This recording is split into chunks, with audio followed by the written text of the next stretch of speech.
5 seconds. That's all it took for Alison Turner's perfect world to shatter into 1,000 pieces. "Rick, are you home?"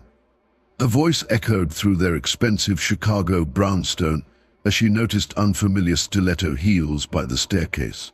The sound of splashing water from upstairs answered her question.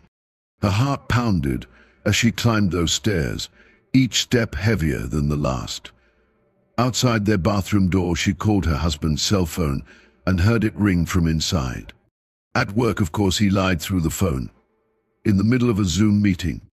"That's funny," Alison replied, her hand now on the doorknob, "because I'm standing outside our bathroom door and I can hear your phone ringing inside." She pushed open the door to find her husband of 5 years naked in their marble tub with a young woman she recognized, his co-worker.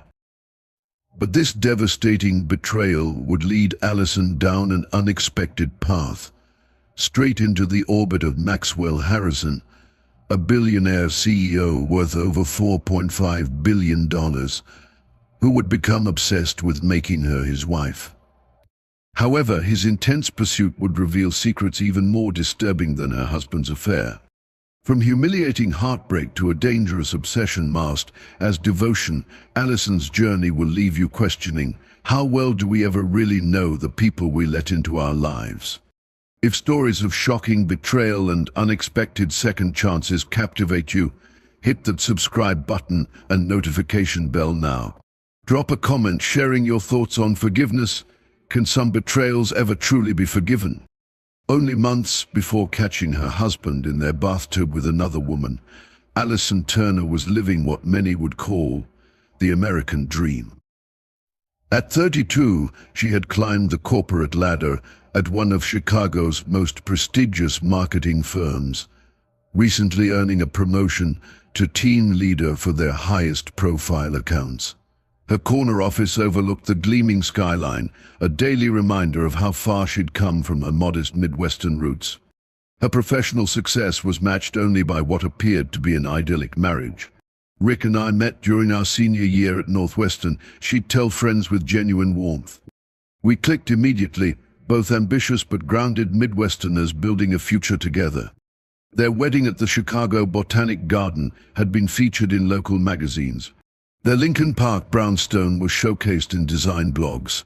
Friday date nights, twice-yearly vacations, and casual discussions about starting a family soon, Alison truly believed she had it all.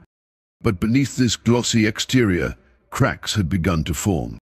Looking back, the signs were there, Alison would later confess. "I just refused to see them." Rick's remote work schedule mysteriously shifted. His phone would go silent whenever she entered the room. Her expensive perfumes emptied faster than normal. Her favorite facial serums disappeared at an impossible rate. "You're imagining things, Allie," Rick would say with a laugh that once seemed affectionate but had grown dismissive. "You've been working too hard on that Westfield account. You're getting paranoid." For months, Alison questioned her own perceptions. Why would bottles she'd just purchased be nearly empty? Was she truly becoming forgetful from work stress? Had she actually misplaced her grandmother's silver bracelet, or was something else happening? The contrast between their public image, power couple extraordinaire, and these unsettling private moments grew sharper each day. The photo from their anniversary dinner showed beaming smiles for Instagram, yet Alison couldn't shake the memory of Rick checking his phone constantly throughout the meal. The perfect life she thought she had built was slowly revealing itself to be an elaborate illusion. The revelation came on a Thursday in May, a day Alison had originally planned to spend in Milwaukee at a client meeting. When the gathering was postponed due to the client's CEO falling ill, she decided to surprise Rick with lunch from their favorite delicatessen. Alison entered their home quietly, balancing takeout bags as she closed the front door. The house felt different, charged with an unfamiliar energy. Setting down her purse and the food, she noticed them, a pair of women's stiletto heels, carelessly discarded by the staircase. They weren't hers. "Rick, are you home?" she called, her voice bouncing through the first floor. No response came from his home office. Instead, Alison heard muffled voices and splashing water from upstairs, their master bathroom. The unmistakable sound of their oversized jetted tub running, the one they'd spent a fortune on during last year's renovation. Each step up the stairs felt like walking through concrete, her mind racing with alternative explanations. Perhaps his sister was visiting. Maybe a plumber was fixing the pipes. Deep down she already knew. Standing outside the bathroom door, Allison pulled out her phone and called Rick's number. From inside she heard his distinctive Sweet Home Chicago ringtone, followed by a curse and hushed whispers. "Hello?" Rick answered, his voice unnaturally high. "Hi, honey. Where are you right now?" Allison asked, her tone eerily calm. "At work, of course. In the middle of a Zoom meeting. Why?" "That's funny," Allison replied, her hand on the doorknob, "because I'm standing outside our bathroom door, and I can hear your phone ringing inside." The silence lasted only seconds, but felt endless. "Allie, wait, I can explain." She pushed open the door. Steam filled the bathroom, revealing a scene that burned into Emma's memory forever. There in their marble tub sat Rick, his expression frozen between shock and guilt. Alongside a young woman Allison recognized instantly, Victoria Tori Winters, the junior financial analyst who had joined Rick's team 6 months ago. "Oh my God," gasped Tori, attempting to cover herself with bubbles. "Allie, this isn't what it looks like," Rick stammered. Allison stood motionless, phone still at her ear, as though this bizarre connection was keeping her anchored to reality. Her eyes catalogued every detail: champagne flutes on the tub's edge, scattered rose petals, her birthday candles lit around their bathroom. "How long?" she asked, barely above a whisper. "Allie, please, let's talk privately," Rick pleaded. "How long?" Each word cut like ice. 3 months, Tori answered when Rick remained silent, "but he said you two were." "Let me guess," Allison interrupted with a hollow laugh. "He told you we were separated, that we were getting divorced, that I was cold and didn't understand him." The recognition in Tori's eyes confirmed everything. Something snapped inside Allison. Without hesitation, she switched her phone to video and began recording, capturing their stunned expressions, the intimate setting, the evidence of their betrayal in high definition. "You have exactly 30 minutes to get dressed and get out, or this video goes to everyone. Your boss, your parents, our friends. Everyone." "You wouldn't?" Rick challenged, uncertainty crossing his face. "Try me," Allison replied, finger hovering over the share button. 29 minutes and counting. "Have you ever caught someone in a devastating lie? Was it a friend, partner, or family member? Share your story in the comments below. And if you're shocked by what happened to Allison, smash that like button and subscribe, because what happens next with the billionaire CEO will completely change the game. Instead of posting the video immediately, Allison made a series of calls, first to her parents, then to her older brother Michael, and finally to Rick's parents. Each conversation was brief, her voice breaking only once as she explained the situation to her mother. "Honey, we're coming right over," her mother had assured her.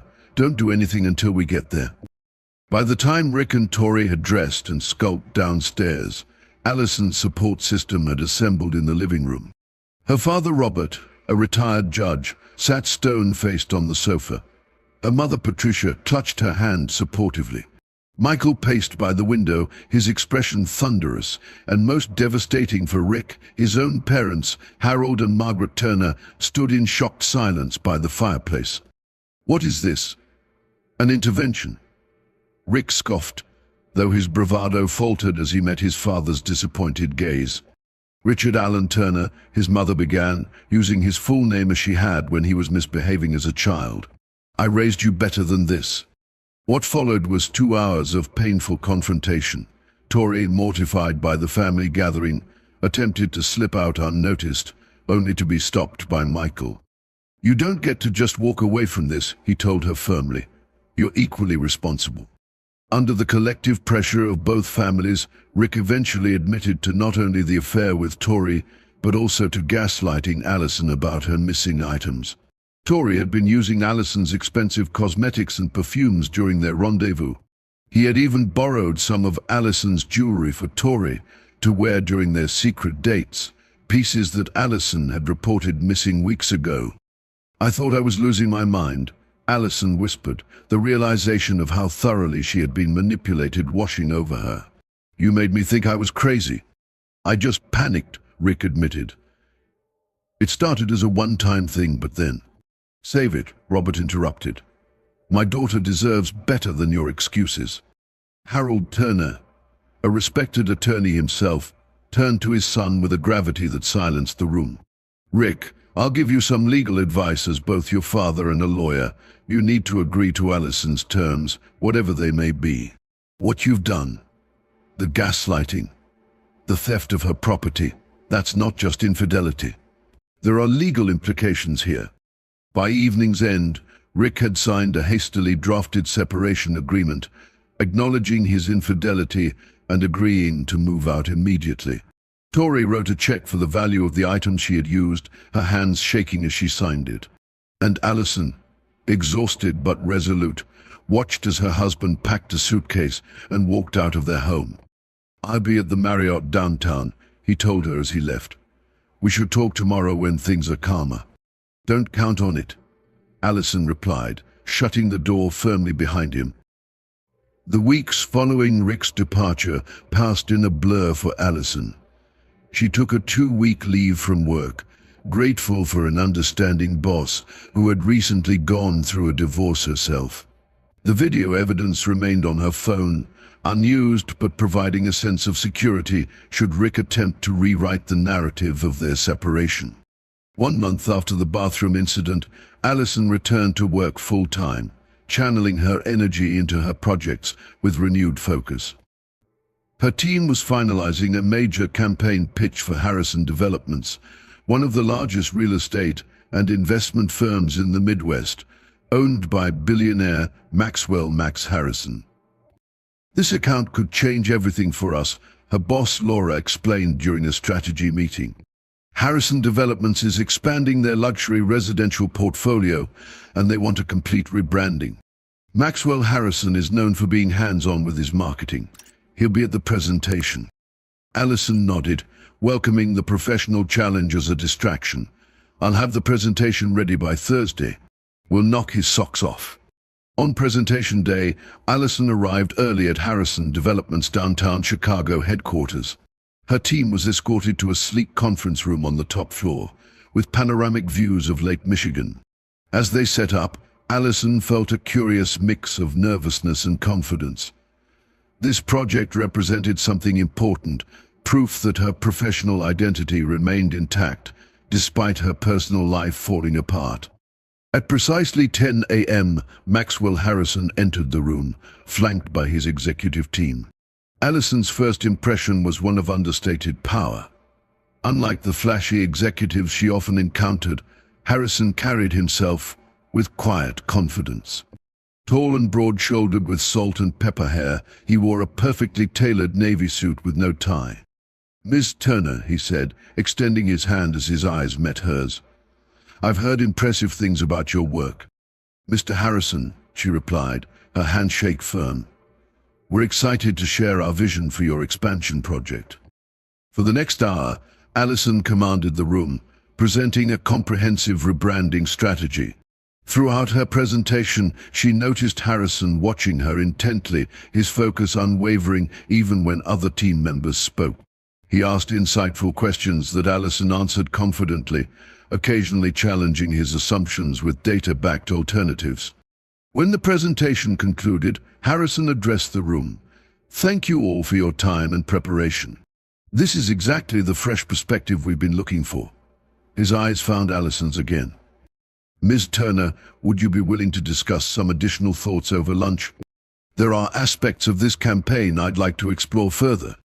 Lunch was arranged in Harrison's private dining room, adjacent to his office. Floor-to-ceiling windows offered stunning views, while a single table was set for two. "I hope you don't mind the privacy," Harrison explained. "Public restaurants tend to become networking opportunities rather than actual meals."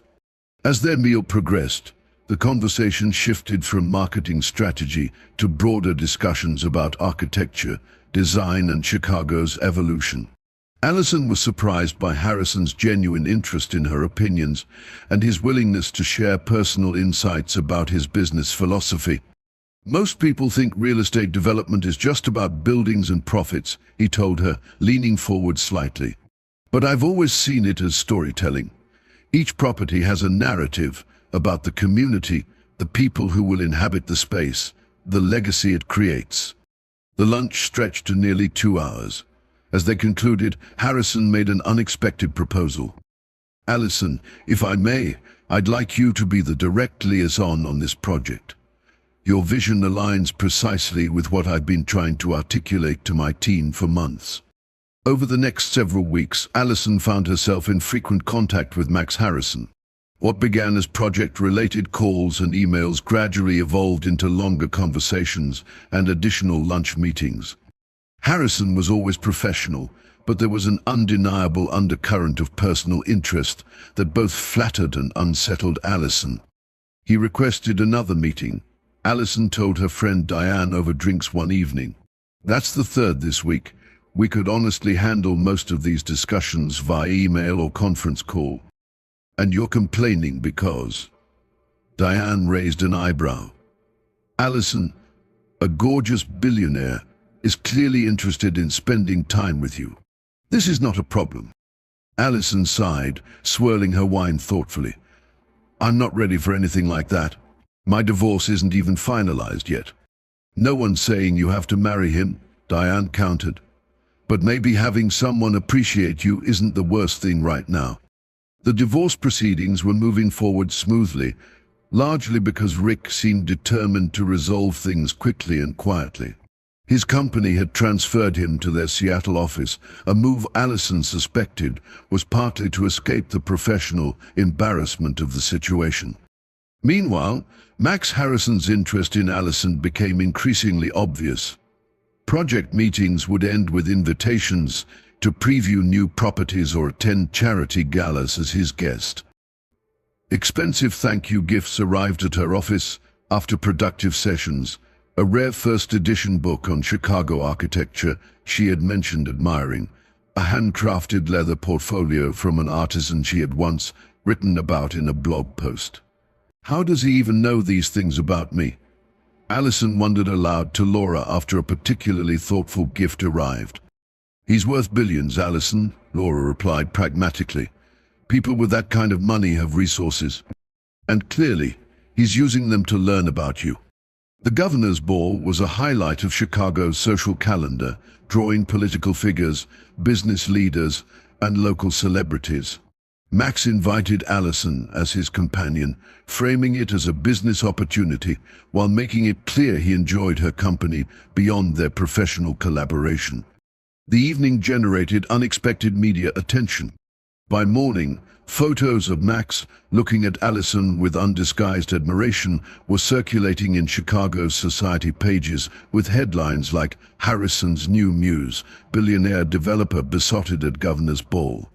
"This is a disaster," Allison groaned, showing the article to Diane over emergency brunch. "The team will think I'm sleeping my way into client relationships." Before Allison could elaborate, her phone buzzed with an incoming call from Rick. Seeing her ex-husband's name on the screen after weeks of communication only through lawyers sent anxiety through her. "So you've moved on to billionaires now?" Rick's voice was sharp with accusation. "That was fast. You were cheating on me in our bathtub, Rick. You don't get to have opinions about who I spend time with now." After ending the call, Allison noticed 3 missed texts from Max, commenting on her outfit from yesterday's meeting and mentioning a charity run she had participated in, an event she hadn't discussed with him. How did he know? The question lingered uncomfortably. Have you ever noticed concerning patterns in someone's behavior toward you? Those little things that seemed odd but you dismissed? Share your experience spotting relationship red flags in the comments below. And if you're getting worried about Max's behavior, hit that like button. The warning signs are just beginning to appear. Allison's divorce was finalized on a Tuesday afternoon, the proceedings mercifully brief given Rick's continued desire to resolve matters quietly. She emerged from the courthouse feeling lighter than she had in months, the legal severing of her marriage providing a closure she hadn't realized she needed. Her phone buzzed with a text as she descended the courthouse steps. "Congratulations on your freedom. Dinner tonight to celebrate, Max." She stared at the message, wondering how he knew today was her court date. She hadn't mentioned it to him, deliberately keeping her personal legal matters separate from their professional relationship. The realization that he was tracking her divorce proceedings sent an uncomfortable chill through her despite the warm spring day. Before she could respond, another message appeared. "I have something important to discuss. 8 p.m. at Everest. I'll send a car." Everest was one of Chicago's most exclusive restaurants, known for its spectacular views and proposal-worthy romantic atmosphere. After several minutes of internal debate, Allison replied with a simple, "I'll be there." The day passed in a blur of work meetings and congratulatory calls from friends. By evening, Allison found herself in the back of Max's private car, being whisked toward downtown Chicago with a mixture of anticipation and apprehension. Everest was as spectacular as its reputation suggested. Max had reserved a private dining alcove with panoramic views of the city skyline, now glittering as dusk settled over Chicago. He stood when she arrived, pulling out her chair with old-world courtesy. "You look beautiful," he said simply, taking in her simple black dress. "Thank you for coming tonight." Dinner progressed with the impeccable service expected of a Michelin-starred restaurant. They discussed art, architecture, and Chicago politics, safe topics that maintained the intellectual connection they had established over recent months. It wasn't until dessert was served that Max shifted the conversation. "Allison, there's something I need to tell you," he began, his usual confidence seemingly tempered with uncharacteristic hesitation. "That sounds serious," she replied, trying to ease the sudden tension. "Not serious, just significant." He reached into his jacket pocket and withdrew not a ring box, as she had half expected, but a small leather portfolio. "This belongs to you." Puzzled, Allison accepted the portfolio and opened it. Inside was a collection of photographs of her. Allison leaving her office building. Allison jogging in Lincoln Park. Allison having lunch with Diane. Allison entering the courthouse earlier that day. "What is this?" she asked, her voice barely above a whisper as a cold dread settled in her stomach. "Evidence of my failure to maintain appropriate boundaries," Max admitted, his expression grave. "After our first meeting, I was intrigued by you. I asked my security team to gather background information, standard procedure for anyone we're considering for sensitive projects. This goes far beyond background information," Max, Allison said, continuing to flip through the disturbing collection of surveillance photos spanning several months. "I know. What began as professional diligence became something more personal. I found myself wanting to know everything about you, your routines, your preferences, your progress toward freedom from a marriage that clearly brought you pain. So you had me followed. For months. The betrayal felt eerily familiar. Another man who had violated her trust, albeit in a different way than Rick had. I did," Max acknowledged, making no attempt to justify his actions. "It was wrong. Completely inappropriate. I realized that today when my head of security delivered these photos of you leaving the courthouse. Seeing your expression, that moment of genuine relief and hope, made me understand how deeply I've overstepped." What happened next took Allison completely by surprise. Max reached into his pocket again, this time producing a small velvet box. He didn't open it or drop to one knee, but simply placed it on the table between them. "Despite my inappropriate actions, or perhaps because I'm finally confronting them, I want you to know my intentions. I've fallen in love with you, Allison. I want to build a life with you, if you'll have me. Not tonight, not tomorrow, but when you're ready, if you can ever forgive this breach of trust." Allison stared at the unopened ring box, a symbol of both promise and presumption. "Max, you barely know me." "I know enough," he countered gently. "I know you're resilient, brilliant, and unwilling to accept betrayal. I know you value honesty, even painful honesty. And I know I want the chance to earn your trust properly. In the weeks that followed Max's confession and unexpected proposal, Allison retreated to evaluate her life's unexpected trajectory. She took a 2-week leave from work, declining all contact with Max during this period of reflection. She traveled to her parents' home in Michigan, finding solace in the familiar surroundings of her childhood. 2 marriage proposals in 5 years, her mother observed as they sat on the back porch one evening, though under very different circumstances. Max didn't exactly propose, Allison corrected, watching fireflies appear in the gathering dusk. He presented the possibility of a proposal. After showing you he'd been stalking you, her father added with characteristic bluntness. Not exactly romantic. It wasn't stalking, Dad. It was overzealous security vetting that became something more complicated. Even as she defended Max's actions, Allison recognized the rationalization in her words.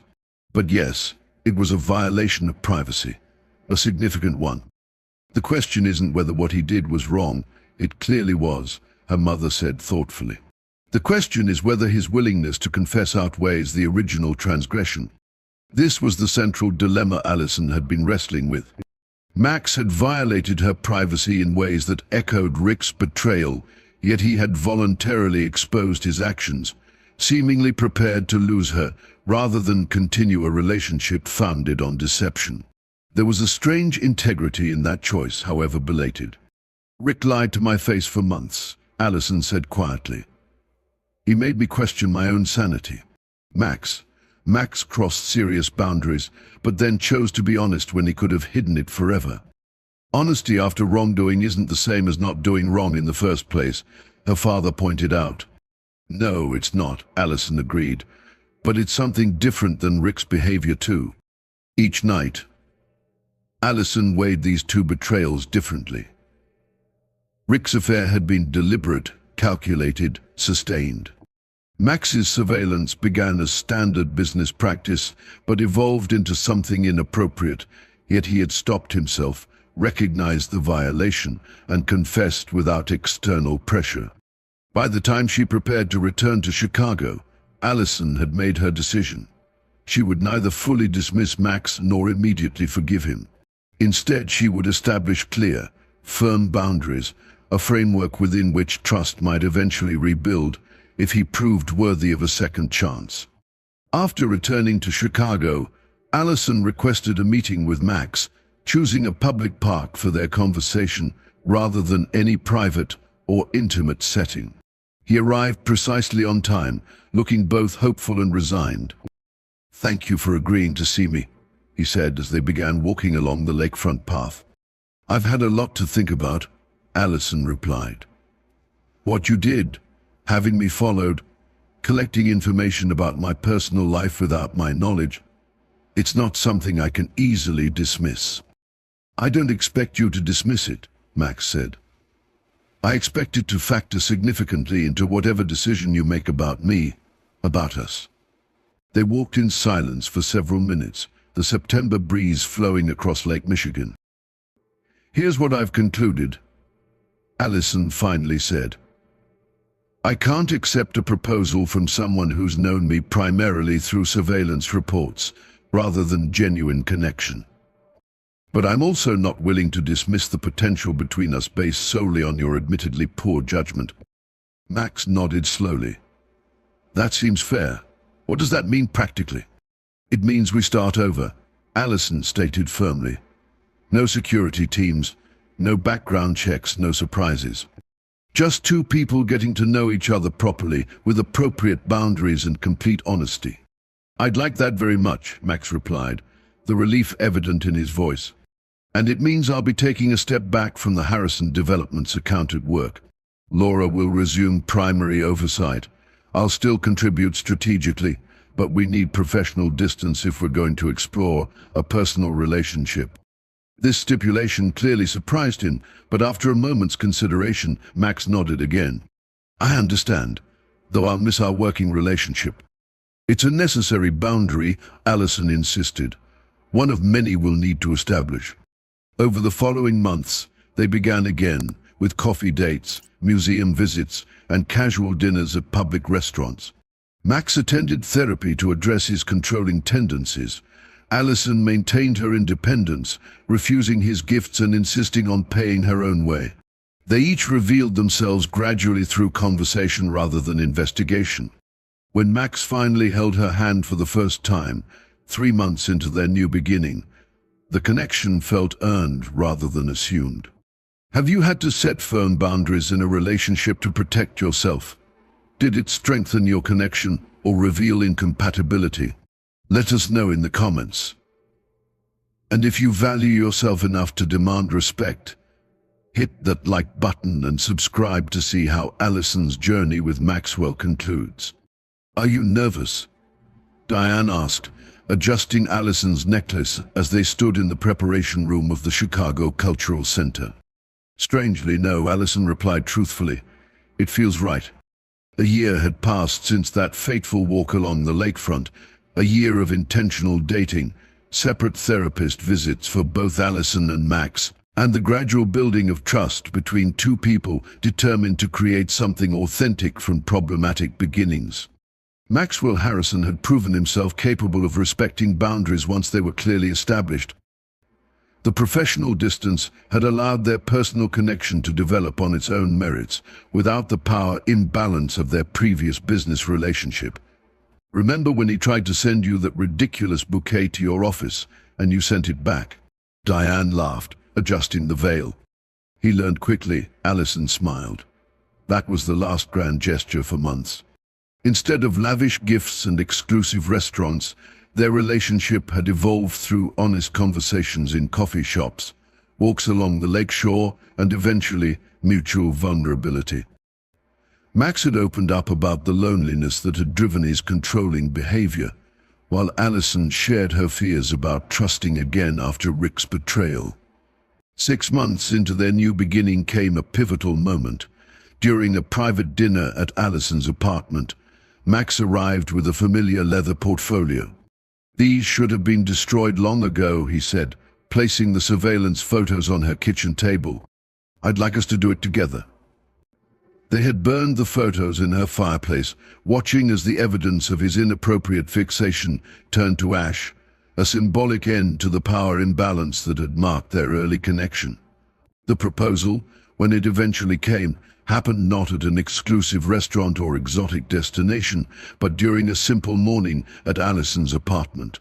They had been discussing weekend plans over coffee when Max suddenly set down his cup and reached for her hand. I've been carrying this for months, waiting for the right moment, he said, producing a ring that was notably different from the one he had shown her a year earlier. But I've realized there is no perfect moment, only perfect clarity about what I want. And what I want, Alison, is a lifetime with you, built on truth, respect, and the love that has grown between us this past year. She had accepted without hesitation, secure in the knowledge that this decision was made with full awareness of both his flaws and his capacity for growth. Now, standing in her wedding gown, Alison reflected on the unlikely journey that had brought her to this day. From the devastating discovery in her bathroom, to the strange obsession of a billionaire, to the careful construction of a relationship worthy of commitment, none of it had followed any expected path. Your father's here, Diane announced, opening the door to admit Robert, handsome in his formal attire. Ready, sweetheart? He asked, offering his arm. Ready, Alison confirmed, taking a deep breath as the first notes of music signaled the beginning of the ceremony. As Alison moved forward with her new life, she carried with her not just the pain of past betrayal, but the wisdom it had generated. Through the most unexpected circumstances, she had discovered essential truths about relationships that would guide her forever. First, she learned that honesty, even difficult, uncomfortable honesty, forms the foundation of any meaningful connection. Max's voluntary confession about his surveillance, while troubling, revealed a capacity for accountability that Rick had never shown. It was this willingness to face consequences, rather than hide behind lies, that made forgiveness possible. Second, she recognized that boundaries aren't limitations but protections. By insisting on professional separation and emotional independence, she created the space for a healthy relationship to form. These boundaries didn't restrict their connection, they strengthened it by ensuring it grew from mutual respect rather than power imbalance. Third, Allison understood that true change requires consistent action, not mere promises. Max's year-long commitment to therapy, his respect for her terms, and his patience during their gradual reconnection demonstrated genuine transformation. Unlike Rick's repeated assurances that meant nothing, Max's behavior aligned with his words. Perhaps most importantly, Allison discovered her own resilience. The woman who once questioned her sanity while being gaslit by her husband had become someone who confidently established terms and held others accountable. Her experiences hadn't hardened her, they had clarified her values and strengthened her self-respect. Sometimes the worst moments of our lives become doorways to our best futures. Allison would later reflect at her wedding reception. Not because suffering is necessary, but because overcoming it reveals our true capacity for growth. The path from betrayal to genuine partnership wasn't linear or predictable. It required courage to trust again, wisdom to set boundaries, and discernment to recognize sincere change. But for Allison and Max, this challenging journey created a foundation far stronger than what either had known before. Has betrayal ever led you to unexpected growth or a better situation? And that wraps up today's story. Now we want to hear from you. Where are you watching from? Drop your city or country in the comments, and let's see how far these stories reach. If this story moved you or gave you chills, give it a like, share, and subscribe for more powerful stories. One last thing, rate the story from 1 to 10 in the comments. Your feedback helps us bring you even better ones next time.